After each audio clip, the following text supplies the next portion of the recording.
Hey guys, it's Josh, and welcome back to the Not So Bad Bachelor Pad, your favorite podcast for learning how to balance between being a functional adult and a raging dumpster fire. Some days, we're all a bit of a dumpster fire. Before we get too far into today's episode, I know it can't just be me. How many of us feel like we've dated three different people, but somehow they're all the same person?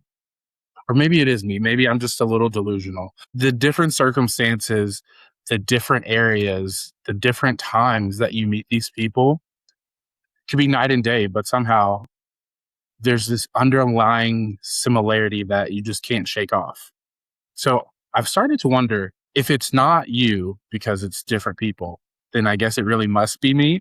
Maybe or maybe we're bringing energy into these new relationships that is causing us to attract the same type of chaos as we've had before. So this week, I brought Dr. Allison Brenner into the show to maybe help shine some light on what's going on the inside, start to find something a little more tranquil and healthy. Welcome to the show. I know that was a bit of a doozy of an intro, but I loved it. Yeah. Thanks for having me on the Bachelor Pad. I'm happy to be here. Listen, this is an all-inclusive space, okay? Everybody's always welcome. Tell us a little bit about you. I started off as a psychotherapist working with individuals and couples, sometimes in really challenging relationship dynamics. From there, I actually pivoted and I went into industrial organizational psychology, where I worked with leaders in selection and promotion and sort of helping put the right people into the right jobs. From there, that led to me coaching. My consulting clients were asking me to provide some coaching. And so that sort of got me back into that familiar seat that I was in as a psychotherapist, working with people on both personal and professional sides. And one of the themes that seemed to come up time and again was this idea around sometimes my intention does not land the way I intend. You know, what I think is going to happen, thus the other person doesn't react how I would have thought they would. Or it might be that my perception of what went down in some dynamic between me and another person or people, I was finding more and more clients that didn't fully realize that their perception of what went on wasn't necessarily everybody's perception of what went on.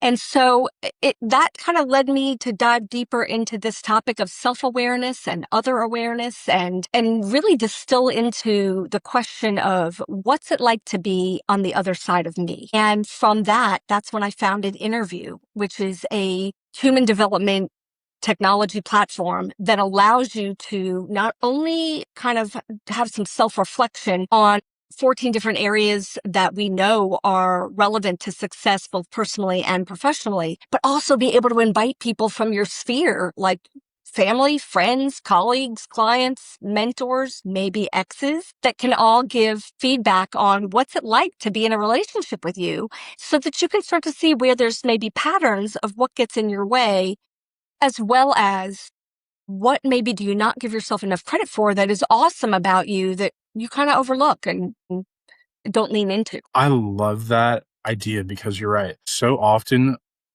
I've said this time and time again, we're kind of our own blind spot. So that leads me into the question of how do you show somebody a part of themselves where they don't have the ability to really see themselves?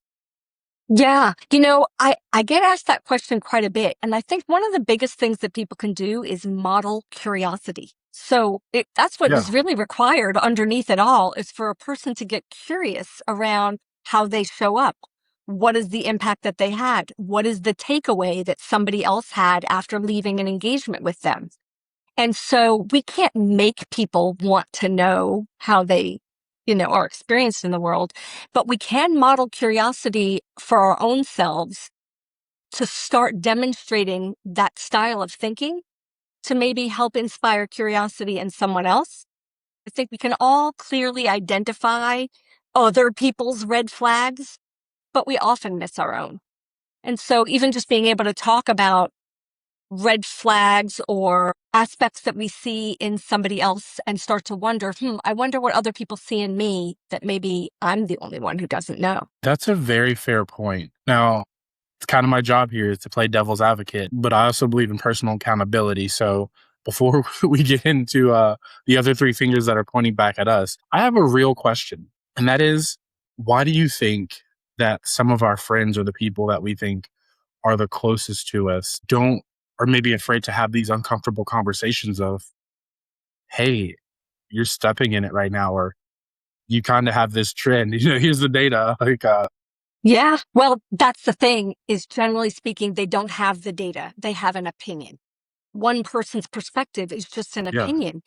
And, you know, I think it's common for people to wonder, okay, you're giving me some feedback, but how do I know, is that more about me or maybe is it more about you? So if it's one person's insight, it might be easier to overlook. I think a lot of answers to your question. There's also the aspect of what is the dynamic of the relationship? How much has each party sort of deposited into that emotional bank account to be able to trust what they're saying, to be able to feel safe enough to receive it and not go into defensive mode or deflection or, arguing. So you sort of have to have built a relationship that allows another person to receive that insight that you want to offer. And then I also think it goes a long way for you to ask to be invited in. So not to just hurl your accusation of behavior at the other person, but to say, I've noticed something that I think might benefit you if you're interested, if you want to hear it, and let them invite you. that's a really big point that just not even in self-reflection is I feel like everybody could do a slightly better job at softening Hmm. or approaching when it comes to feedback. I feel like 90% of the time, even if you have the best intention, it always comes off like you're blaming, or Mm. it just puts somebody on their back foot. They're so defensive coming around it. And I never really know how to move past that. I always say that I'm not responsible for somebody else's feelings. Like if I say something and it makes you feel a certain type of way, maybe it's because there's a kernel of truth in there, but that doesn't mean that the delivery still couldn't be a little better. Yeah, I think a skill that is useful for people to develop to use in any of their relationships, which I think also deepens the relationship in a positive way, is to be able to say, hey, when I have feedback for you, what works for you? How would you like me to deliver it?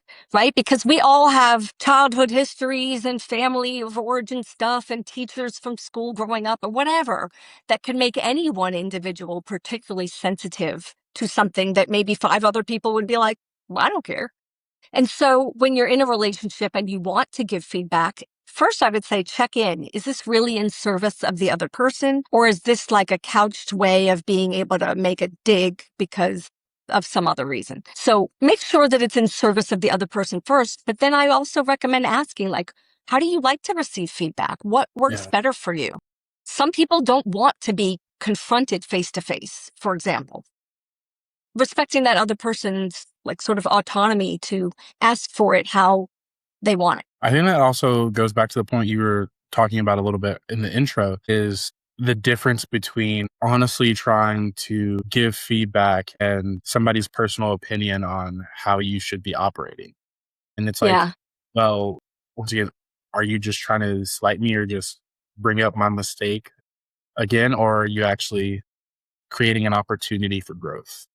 Right. Yeah. I mean, one of the things that we see at InnerVue is there are times where you can identify that maybe you got a lot of feedback from your group of people and there might be, an outlier report. Sometimes if you have a lot of scores or at one end of the spectrum and like one score at a lower end, that might have something more to do with that individual or the dynamic between you and that individual, right? Because we all have that relationship space between us and somebody else. And what goes on there is dependent on how both people show up in that relationship. No two relationships are the same, and we really invest differently into different people. I think it's funny how, as we age, it changes on who knows us the best or who has the best read on us.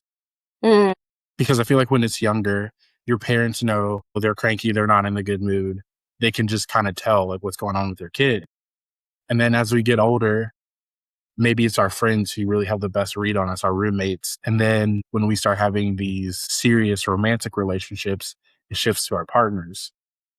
And then maybe back to our friends, depending on how things are going with our partner. So I just think that arc is always so funny, but it really does kind of change who has the most in-depth perspective on a person. It's an interesting point of view. And I get what you're saying around, sort of who's spending the most time with you during this season of your life has maybe a better sense of what's running you at this time.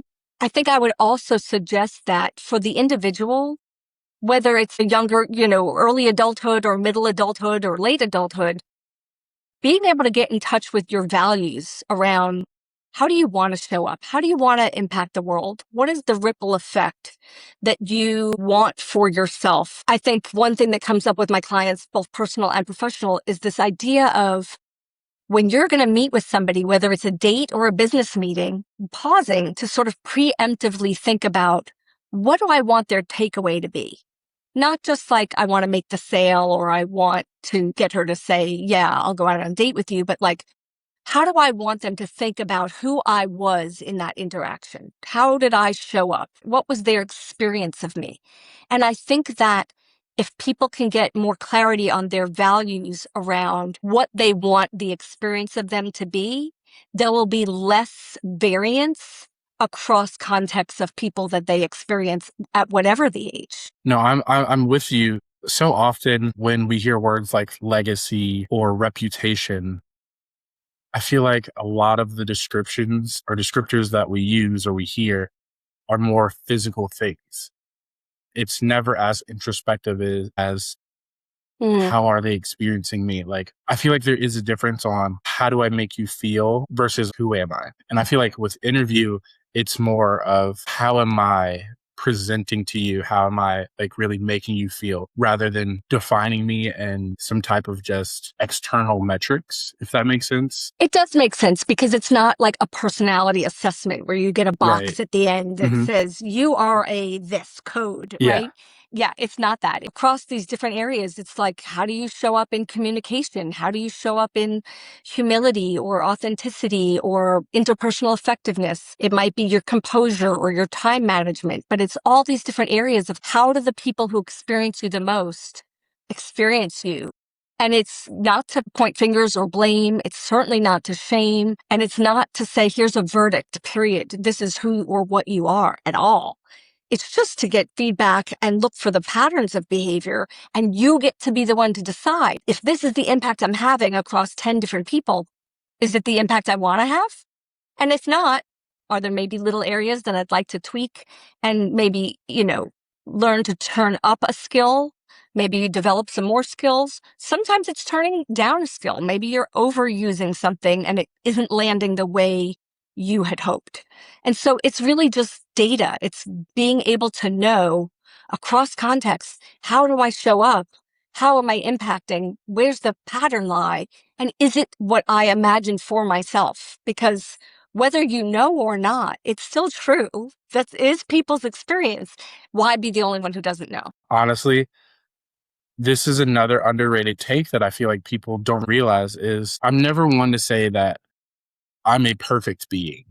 However, I think I'm good. I was like, I'm happy with me.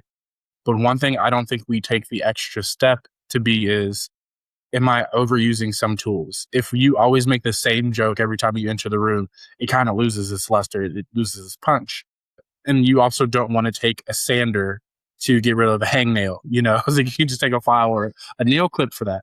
So sometimes, and I could admit this, I know who I am. I have a very robust, sometimes even abrasive personality. But I was like, that's really good when I'm blunt in certain aspects. But I was like, you don't want to scratch the coating off of other people. So I was like, that's a skill maybe I turn down and I find a different tool, a different skill to kind of communicate these points. Whereas it doesn't feel like I'm patronizing in a sense, or, I'm just always going for the gut. So I do love that. And in learning about InnerVue, I've kind of realized that I was like, ooh, maybe we do need to keep the same impact, just rethink how we go about achieving. That might be. That might be. So a lot of the questions are like 1 to 5 scale, and you're selecting the frequency that you see these behaviors. But then there are 4 narrative questions at the end where the people who are providing you feedback get to write in, here's how I think Joshua shines. And maybe this is how he's amazing. And I don't even think he recognizes it.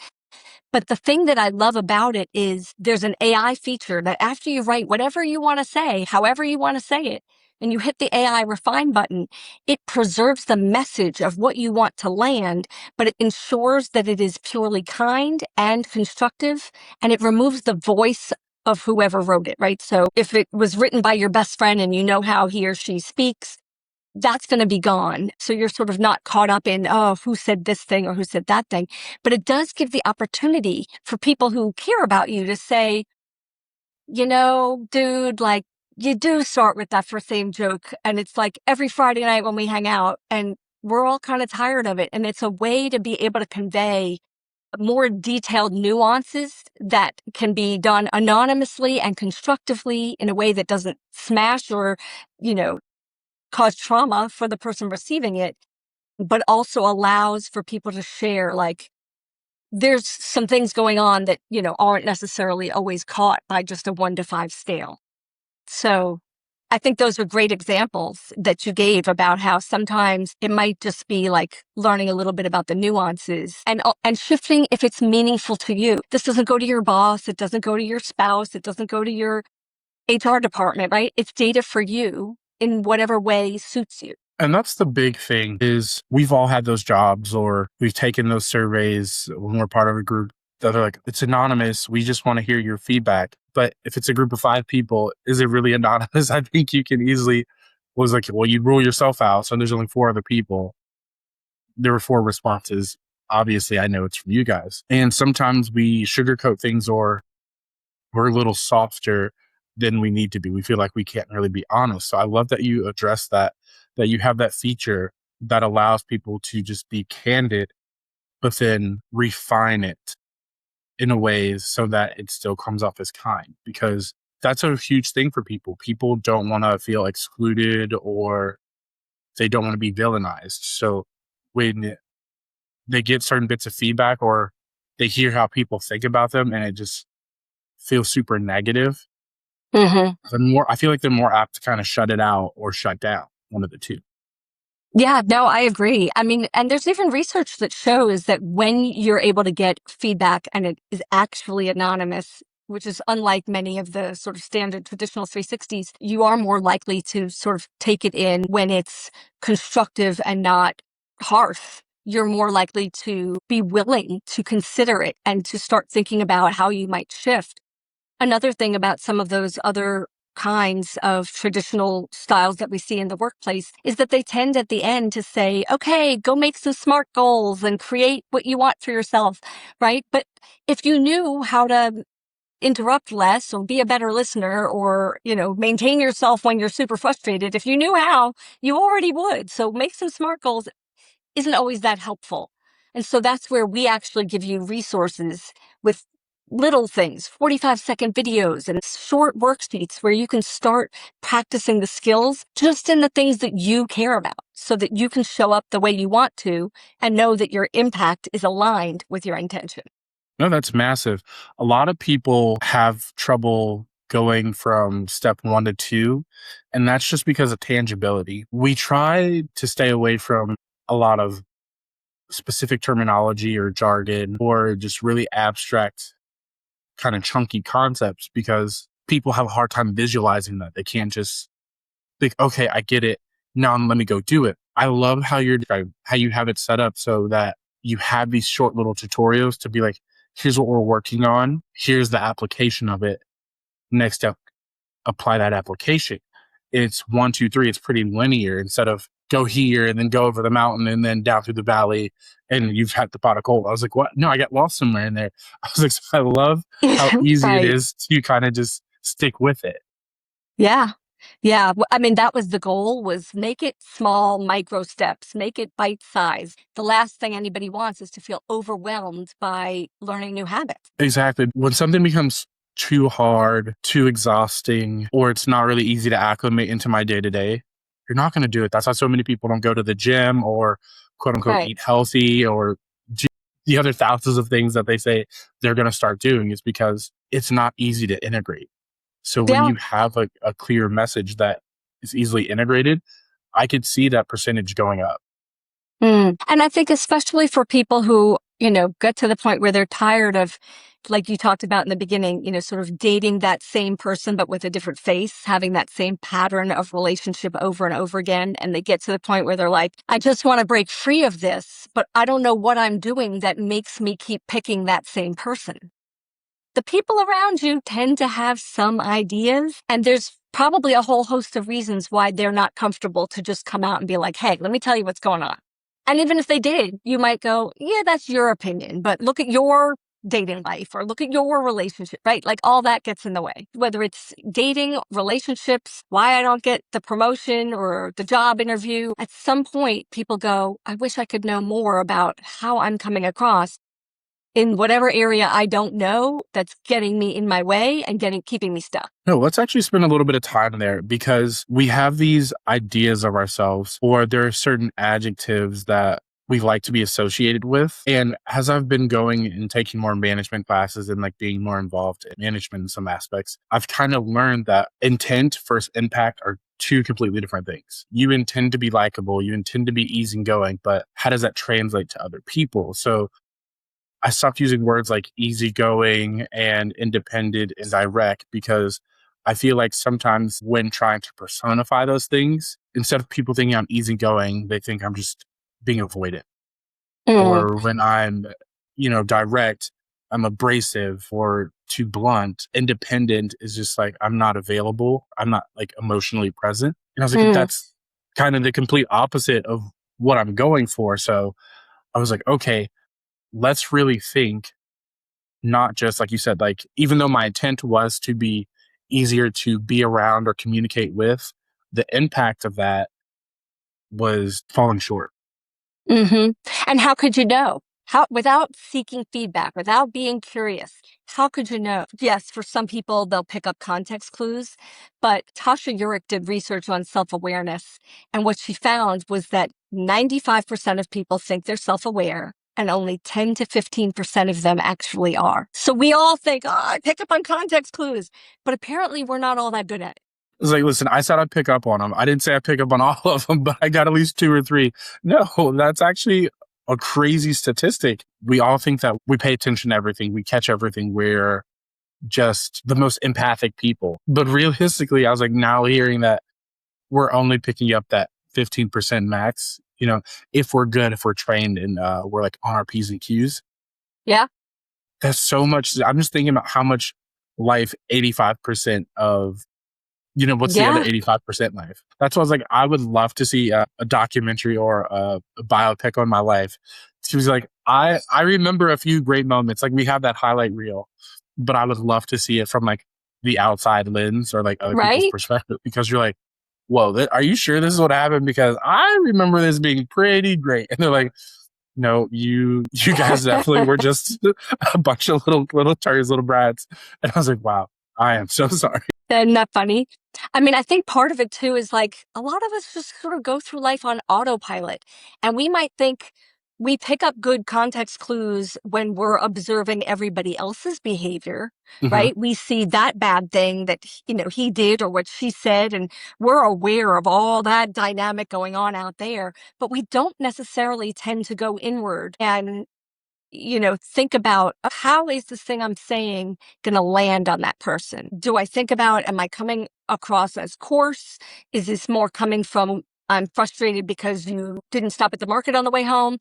Is it because I got yelled at the end of my workday and I don't really care about the door? Like, what is the undertruth? What else is going on here? And a lot of us don't think about it from that lens. So we don't necessarily pay much attention to what's it like to be on the other side of me? How does it feel to be around Right. me? Yeah. I love that verbiage because there are certain words that don't really hit, like surviving me. That sounds like it's like a whole ordeal, but what is it like to experience me? It's neutral, but also positive at the same time.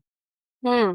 And it leaves a lot more room for that introspective, non-defensive kind of conversation to unfold. And it really makes me think that, because I feel like we do this a lot, especially in my generation, we're really good at overcorrecting. Mm. Like we realize that there were some problematic people, or like we got the role model of our parents and we're like, I don't want to be that. So we did the complete opposite thing. Like we went way too far the opposite direction. And then we became a little too nice or like a little too passive, and we're just overcorrecting and never really finding medium. So then that brings me to the question of, how do I know when these good qualities of me are actually disguising some type of behavior that hurt us? Because I feel like that's really what it comes down to. A lot of our life is trying to fine tune the things that hurt us or made us insecure about ourselves. Hmm. I think that it's not about letting anybody else define us or decide for us who we should be, that it's not about gathering this feedback so we can find out that we're wrong. I think that it's more about, am I in sync with what's important to me? And that can change in your 20s, your 30s, your 40s, right? What's important to you will ebb and flow and grow, and you should be flexible to do that. But I think a foundational aspect of it is, what are your values in relation to, like, how do you want to show up? What's important to you? That's not always going to be the same thing. And so, at some point in your life, you might be like, I really want to work on, my communication skills. And then at some point, maybe you feel like, I've actually created a good habit that I feel good about that. The feedback I get is that my communication skills are on par. I'm in a good place. But maybe what winds up happening because of life is that your accountability or your time management has taken a hit. And maybe now that becomes something you want to work on because it's important to you, not because society says you should be a perfect time manager, right? It has to really be about how you're impacting the people around you, what you know, what you learn about that, and how meaningful is it to you to make a tweak in one direction or another because of how you want to be received. No, you were kind of spot on of what I was hitting at is, I don't want to change because everybody tells me that I need to. Yeah. Nobody can define what is a happy or successful life except for the person living it. So I think that's really ultimately the biggest goal. And I know a lot of people watching or listening may ask, well, what's the point of InnerVue? I know that I'm getting a lot of feedback. I'm getting a lot of data on quote unquote becoming a better me, but is it designed to make me more likable or get an accurate description of who I am? Mm. And I feel like that's the So, big distinction sometimes. yeah. So I would say it's not about making you more likable unless that's important to you. If you feel like you're not very likable and the feedback you get helps illustrate why, and it matters to you to be more likable, then great. Use that information and the skills that you can get from the knowledge base to fine tune yourself to get more of what you want out of your own life. The other thing that I think is of value is that you're able to see, how aligned is my view of myself to the view that the other people around me are, right? So it's a little Okay. bit Yeah. of reality testing Hmm. in terms of accuracy.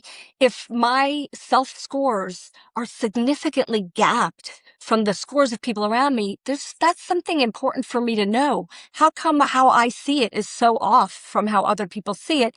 And Right. on the reverse side, maybe how you see it is very aligned with how they see it. Great. So you are highly self-aware. You're in tune with how you're showing up. And are you showing up more like a 3 or more like a 5? And do you care? So maybe you see it the way they see it, but you're okay with it. And so are they. Okay. It doesn't necessarily mean you need to do something to change it, but it is an insight into how aware you are Mhm. about how you come off. And that's a massive, because a lot of people think that we always need to change, but that's not really true. No. Sometimes you just like to know things. It's good to know that I'm staying on course. I feel like a lot of people use their GPS nowadays, even though they've gone to this destination hundreds, thousands of times. They just use it as a safety measure and they'd be like, you know what? I was right. I should avoid this route. Or there's always traffic here. There's always some big construction project. They just like to check. We've all done peer reviews on tests where you have an answer key. I know it was open book, but I just like to check these practice problems to make sure that I'm doing it right. That Mm. validity of comparing the impact and how people observe you versus your intent and how you are personifying these day to day activities. So it's kind of like a litmus test to make sure you are who you think you are. Yeah, I think that's also a good analogy. 2 for 2. I'm winning today, baby. I love it. Not that like it's about winning and losing, but I'm just glad that I'm really understanding the concept because that's really what it's about. Yeah, If it's something new and I've been doing something different the whole time, I was like, hey, it's not really broken. Why would I shift to this new thing? right. Having this conversation actually kind of opens me up to be like, you know what? I understand and why there is a need for this new thing because we spend a lot of time talking about this personally, but I can see how InnerVue would actually benefit a lot of people in the corporate world or in my sense when I'm doing sessions with my clients, when I'm coaching other people. And that's because it's one thing for somebody to tell you, hey, like you said, this is a problem or you need to do this. Well, hey, I don't need to do anything. It's my life. I can kind of do what I want. Hmm. But like I said, getting this positive, constructive feedback may help you reinforce, you know what, like, hey, I actually am making some good choices that I'm happy with. Or it's Yeah, like, you know what, maybe I'm only turning this up 1 or 2 notches when I need to be doing 3 and 4 notches to really get me to where I want to be. that's all it is. That's all it is. It's not about anybody else defining you or, stating a verdict on your identity at all. It's really just going, let me find out. Am I doing this the way I want to be doing it? Yeah. I mean, and that really is a big thing. I feel like we take that for granted. There's so many little steps before you see big results. And this is a great tool, I feel like, to really monitor or see the progress in those little steps. Yeah. Yeah. I mean, I can imagine whether it's, every couple of years to run it and see. Maybe last year I took an interview assessment and it indicated that, my composure, like I kind of knew, but I didn't realize how it was affecting people, that I lose my cool too much. And that's something I really want to work on. So maybe a year or two later, I've really been working on it and I want to know, are people seeing the difference? Am I showing up the way that I want now? Is it having the impact that I want to have? And now, what else also may have changed in one way or another?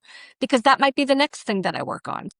It's really just about being able to get information. And the reality is, as a society, we put out customer satisfaction surveys. There's so many ways that businesses seek feedback regularly to find out, are they serving their customers, the people that they care about because of their business? How is that going? Employee satisfaction surveys, all these things go on. And the one place that we don't seek this kind of feedback is just being a person in the world. How's it going? Am I showing up to it with my friends the Right. way that Yeah. is meaningful to me, that I would hope I would? But maybe I'm the last one they go to when they have a problem and I don't even know it.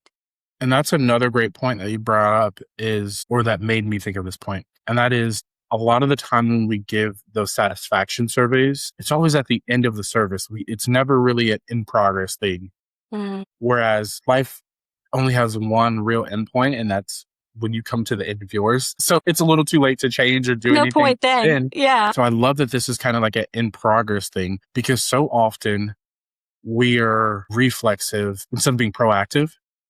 And I love that this can kind of be a very proactive step if used properly, no matter, like I said, if it's in your personal relationship, if you're at work, if you're just taking some time to work on, like, just to be present with yourself. Because I feel like we're always stuck in this weird cycle of something goes wrong, we replay it in our minds, Mhm. we blame ourselves, then we blame other people, then we kind of just repeat the whole cycle all over again Yes. each and every time it happens. But with this, it's like we're breaking the cycle quite literally because we're checking in. So before the cycle even starts, Right. we're just like, Right. hey, like, how are we showing up? Is everything good? Perfect. Then I can pass go collect $200. That sort of being preemptive and how that affects the relationship. But the other way that it affects our relationships with the people around us is it kind of helps change it from transactional to relational. So we're being really present in our relationships with the people around us because we're caring about how we show up, as opposed to just sort of on that autopilot being like, you say, let's meet at this bar, and I show up and meet there, and we talk about the same stuff and we bitch about the same stuff. And, like we're not really, there's no depth beyond that. Maybe I bought the first round and you bought the second round, and it's just very transactional. But saying, hey, tell me more about how I impact you because it matters to me, is meaningful in relationships. And I think that not only the people closest to us benefit. But also, the cashier at the grocery store benefits when you show up because you're more intentional, you're more conscientious around how you talk to and interact with other people. And I think the ripple effect has the potential for a very beneficial impact sort of societally. And I love that we keep using this metaphor of ripples because, right, I don't always like using the example of intention versus impact because let's be intentional about our impact. And what I mean by that is if I want to spread positivity, if I want to spread wealth, if I want to just spread great energy, I need to be intentional every step of the way.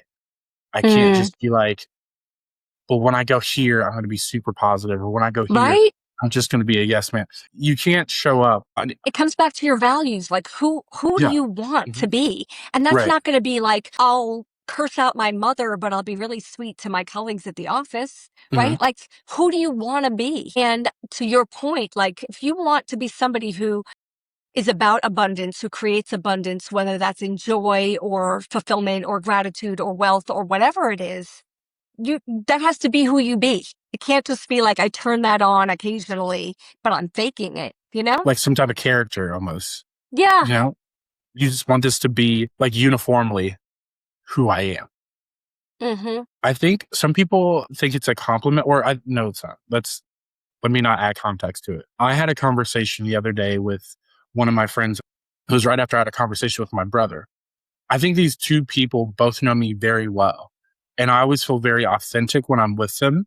However, was getting my opinion or getting their opinion of me. And they said two completely different things.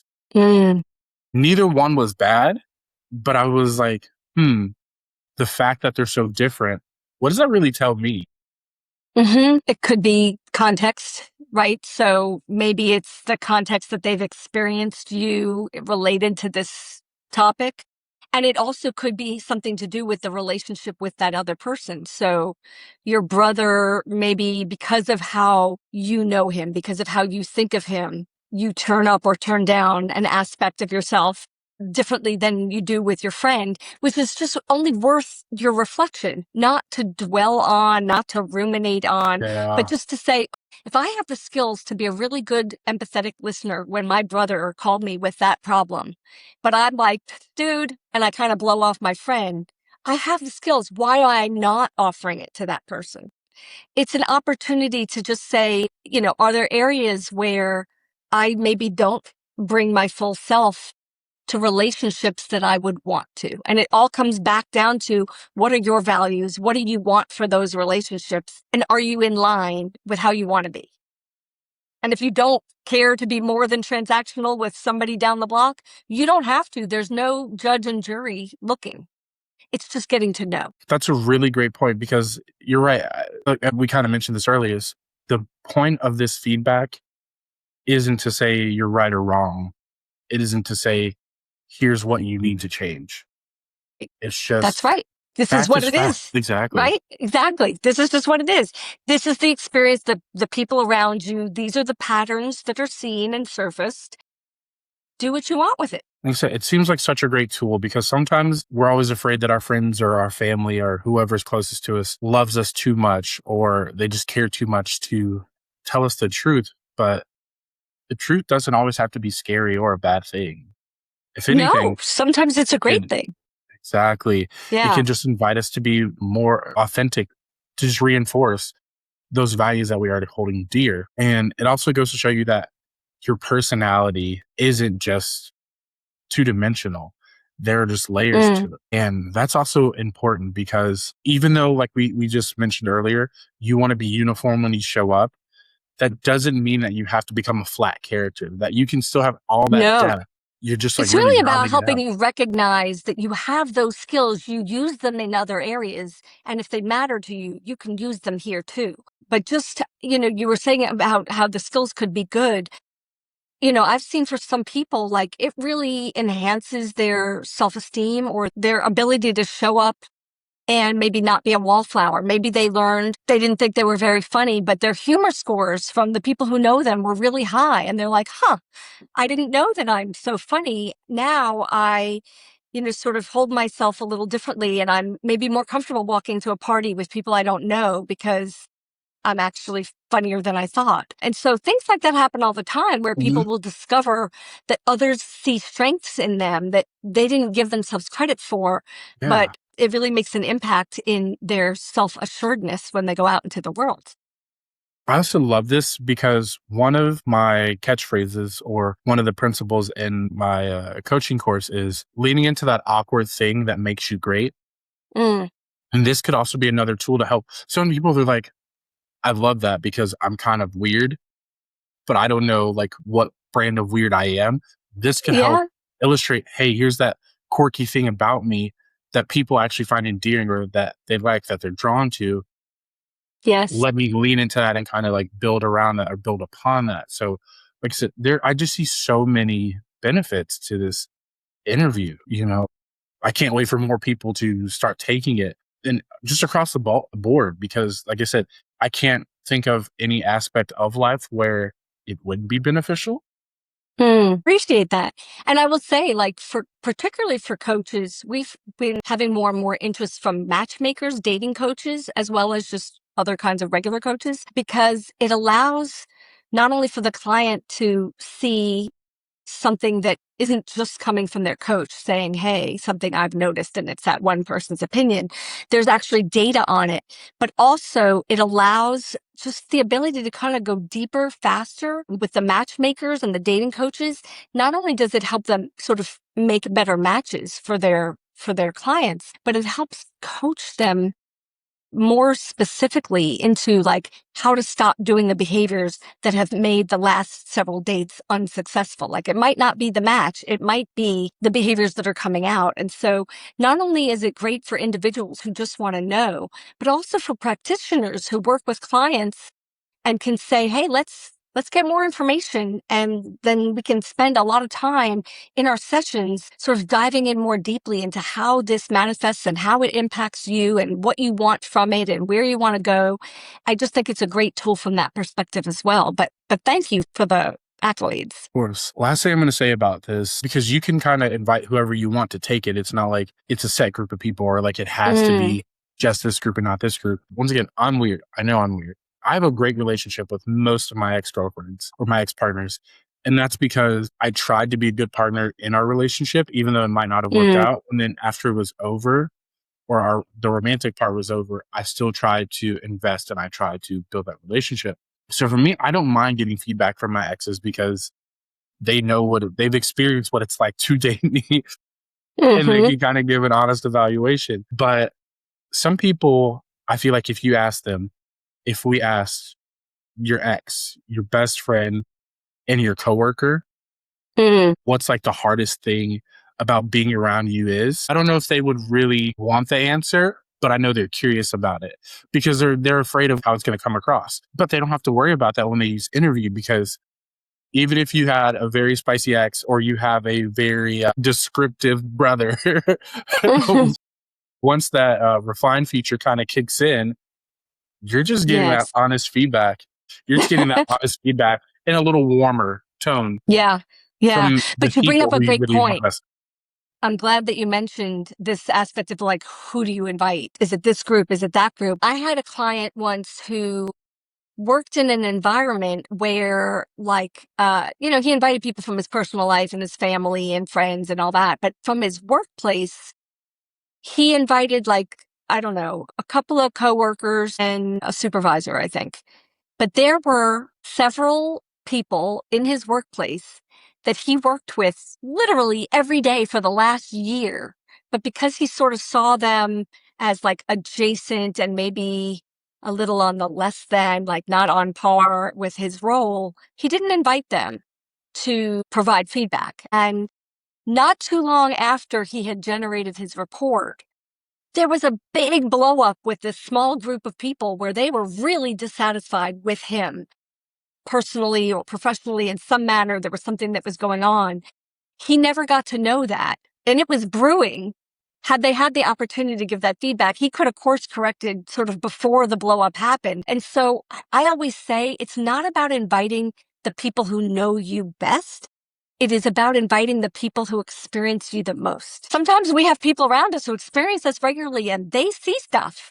They know what's going on some level because they see you so frequently. They don't have to be your closest friend. Sometimes it's our closest friends who almost like make excuses for us. Well, I'm not going to tell him. He knows that, I don't know, he knows that he was a little abrasive talking to his girlfriend because he, lost his job last week. I'm not going to get, sometimes they get too in the weeds to just say what's real, from a bigger picture perspective. And so I think there's a lot of value in inviting. The more people you invite, the more data you have. The system looks for patterns. And I think that also you can designate categories. And a lot of this type of assessment will ask friends, family, direct reports, colleagues. We did it a little bit differently so that rather than family, we have inner circle. You can choose who's in your inner circle. That might be your roommate. It might be your best friend. It might be your girlfriend. Then you have people from the workplace, and you also have wider community. If you don't have a close relationship with your family, they might be wider community for you that you're inviting. And so you're able to look at the numerical values that are provided around the different competencies or different skills and behaviors from different groups, but you get to decide who you invite. And I think that people who see you in different contexts are going to maybe see different aspects of you and provide useful information that you might not otherwise get. Once again, it's just an amazing concept that I'm surprised hasn't really been executed earlier. I'm surprised too. But that's a really big thing. All of us have a friendship blueprint, and we don't know, we get confused, or we don't know how to place those different tiers, those different circles of relationship that we experience. And sometimes we think that a person really falls into this close friends or family category when realistically they may not be that deep. Once again, and that changes per season. It's not always going to be the same because we used to, Right. some of us used to hold a lot of stock in certain relationships that relationship doesn't hold as much stock as it used to. You get married, you have kids, so your siblings' opinion doesn't matter as much as your partner and your children's. It's like the same with parents. You spend a lot of time with your parent. Now you may spend more time with your partner or your own quote unquote family. And so does your mom and dad have the same importance to you as they did when you were younger? So I think it's also really important and healthy to reassess, hey, where am I placing these people? Yeah. What is their level of importance to me? And then use that to be like, here's where I know they're at. Here's how I'm going to view their kind of input. And just to be clear, the people you invite don't see what category they're in. So you don't have to worry that, too, because that could have led to a you lot put somebody of in the wider awkward community that they think that they're your best friend ever. They don't ever see that. Yeah. We really go way out of our way to maintain anonymity.